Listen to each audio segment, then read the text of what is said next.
Assalamualaikum warahmatullahi wabarakatuh. Innal hamdanillah nahmaduhu wa nasta'inuhu wa nastaghfiruh wa na'udzu billahi min shururi anfusina wa min sayyiati a'malina. May yahdihillahu fala mudhillalah wa man yudhlilhu fala hadiyalah. Asyhadu an la ilaha illallah wa asyhadu anna Muhammadan abduhu wa rasuluh. Allahumma arinal haqqa haqqan warzuqna tiba'ah wa arinal batila batila warzuqna tinabah. Rabbi syahri sadli wa yassiril amri wahlul 'uqdatam min lisani yafqahu qawli. Alhamdulillahirabbil alamin. Puji dan syukur sudah selayaknya kita panjatkan kehadirat Ilahi Rabbi, karena atas izin dan ridhonya kita masih diberikan kesempatan untuk menghirup udara yang sangat segar dalam keadaan sehat walafiat.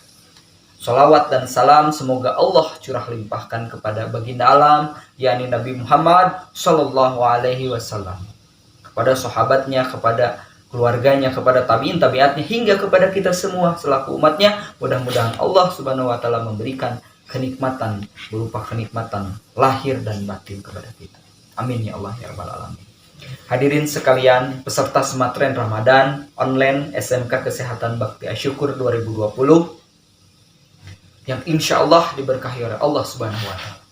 Meskipun di tengah pandemi COVID-19 ini, semoga tidak mengurangi keutamaan-keutamaan kita dalam melaksanakan bulan suci Ramadan ini. Yang mana bulan suci Ramadan, khususnya berpuasa, ini adalah sebuah kewajiban yang harus dilaksanakan. Bagaimana firman Allah dalam Al-Quran surat Al-Baqarah ayat 183 yang berbunyi, Bismillahirrahmanirrahim.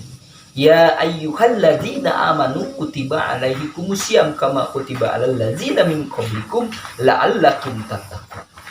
Yang artinya, hai orang-orang yang beriman, diwajibkan atas kalian untuk berpuasa sebagaimana yang Allah wajibkan juga kepada orang-orang sebelum kalian, agar kalian bertakwa.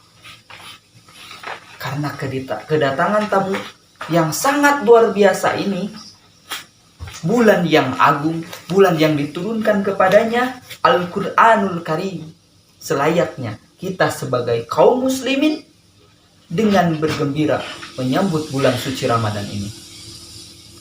Kedatangan bulan Ramadan ini merupakan kesempatan emas yang Allah berikan kepada kita untuk menggugurkan dosa-dosa kita. Bulan Ramadan Allah Subhanahu wa Ta'ala syariatkan karena adanya hikmah-hikmah yang agung, hikmah-hikmah yang luar biasa.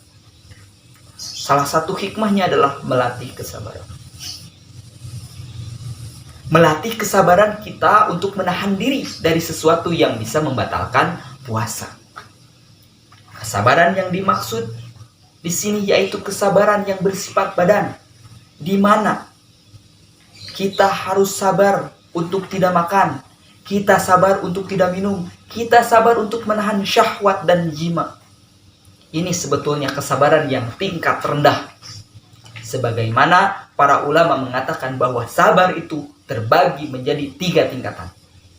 Tingkatan yang pertama adalah sabar dalam mentaati Allah Subhanahu wa Ta'ala.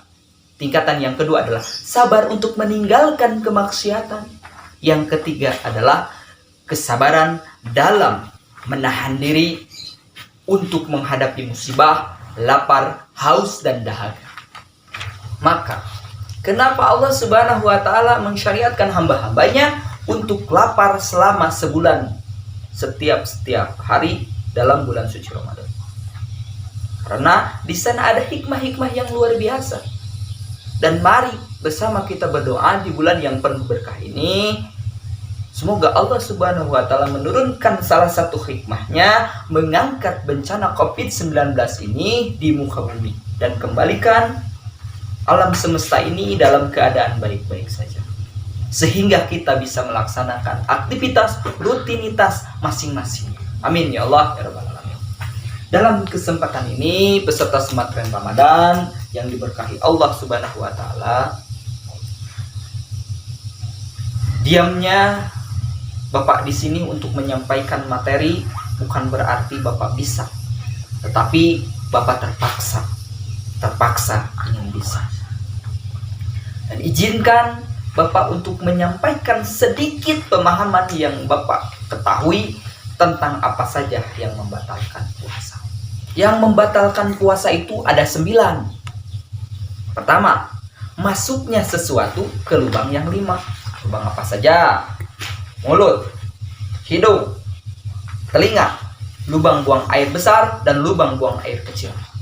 Sedikit Bapak sampaikan salah satu penjelasan maksud ke lubang mulut adalah nelennya. Ya, yang membatalkan itu nelennya. Selama masuk ke mulut tapi tidak ditelannya tidak batal. Lalu bagaimana kalau misalnya es krim dimasukkan ke mulut? Bagaimana? Asal tidak ditelan tidak batal. Namun kok iseng lagi bulan puasa siang-siang masukin es krim ke mulut. Nah, walaupun misalnya tidak batal tetapi hukumnya makruh. Lalu hadir kembali sebuah pertanyaan. Bagaimana kalau misalnya nelen ludah? Nah, batal nggak nelen ludah? Nelen ludah ini tidak membatalkan puasa. Yang penting ada 3 syarat menelan ludah tidak membatalkan puasa. Syarat yang pertama, ludah sendiri.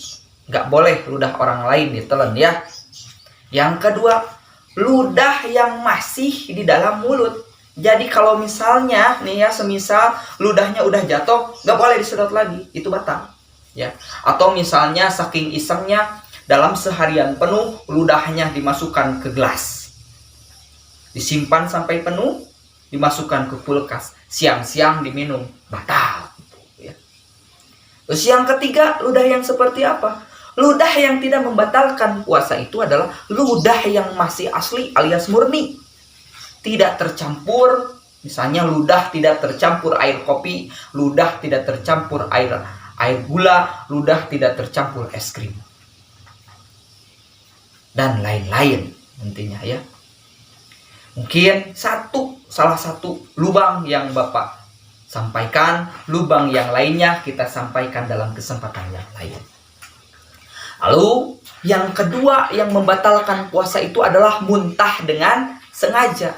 Kalau semisal muntahnya tidak sengaja, contohnya saat kita melakukan perjalanan lalu muntah tidak sengaja, tidak batal. Dengan syarat atau dengan catatan, sehabis muntah yang tidak sengaja tadi jangan nelan ludah sebelum berkumur. Ya. Karena kembali lagi kepada satu, tidak boleh menelan ludah yang sudah tercampur alias harus ludah murni. Bagaimana caranya? Berarti ketika kita muntah saat perjalanan, kita basuh dulu dengan air dan tidak diperbolehkan untuk menelan ludah atau misalnya semisal tertelan ludahnya, itu batal. Yang ketiga, bersenggama atau berhubungan suami istri meskipun tidak keluar mani. Untuk orang yang sudah menikah ya. Selanjutnya, yang keempat yang membatalkan puasa ini adalah keluar mani dengan sengaja meskipun tidak bersenggama. Ya. Tidak diperbolehkan dalam puasa itu mengeluarkan mani dengan sengaja meskipun tidak bersenggama.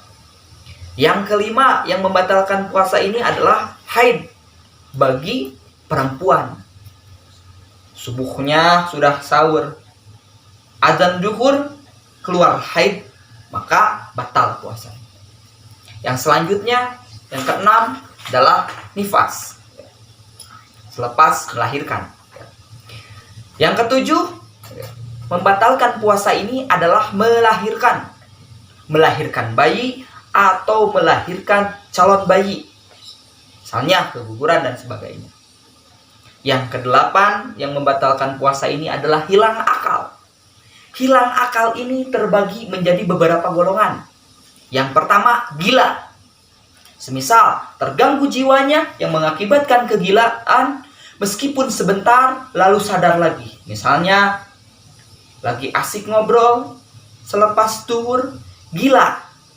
Lalu dia kembali lagi dalam kesadarannya di waktu asar, tetap batal puasanya. Yang kedua, pingsan seharian. Pingsan seharian penuh, kembali lagi misalnya pingsan, sempat bangun, pingsan lagi, nah itu tidak batal. Tetapi kalau misalnya pingsan seharian penuh, nah itu batal. Semisal gini, subuh pingsan, bangun-bangunnya zuhur, pas lihat matahari tiba-tiba pingsan lagi, nah itu tidak batal ya.